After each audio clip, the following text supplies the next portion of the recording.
Davant, regidor. Gràcies, presidenta. Bé, hi ha una qüestió que, tot i que estiguem a finals de mandat, i és evident que quan estàs a finals de mandat el marge de maniobra i de rectificació per part del govern és molt limitat, però sí que creiem que formulem un prec que té el seu valor i es refereix a tot allò que estem parlant durant tot el mandat en relació a la qualitat de l'espai públic. Una de les vessants importants del manteniment o de gaudir d'un bon espai públic amb bona qualitat passa pel manteniment. Hi ha una qüestió d'inversió i una qüestió de manteniment. Nosaltres hem detectat als últims temps, amb dades oficials també del mateix Ajuntament, almenys de l'any 2021, que hi ha una despesa relativament baixa en quant a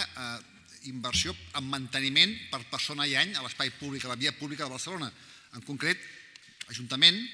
inverteix 39 euros per persona i any en manteniment de la via pública, davant d'altres xifres superiors d'altres ciutats, com a vostès els agrada recordar, Madrid 56, València 43, Santa Cruz de Tenerife 56, hi ha ciutats, capitals de província de l'estat espanyol, que gasten per habitant i any bastant més que Barcelona amb manteniment de la via pública. Amb un agreujant, que és que l'Ajuntament, el govern municipal, destina una bona part d'aquesta inversió en manteniment de la via pública per fer actuacions efímeres, allò que en diem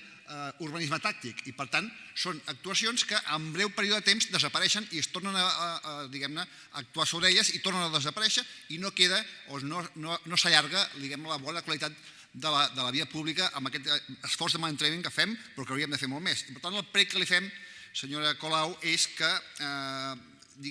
concentrin i incrementin, dins dels límits pressupostaris vigents, evidentment, però que concentrin la inversió en manteniment en qüestions que siguin definitives i que no siguin tan efímeres i que desapareguin en tan poc temps de l'espai públic. I és un prec que creiem que la ciutadania espera, tenint en compte que hi ha molta polèmica sobre aquesta degradació de la via pública que patim a la ciutat. Moltes gràcies.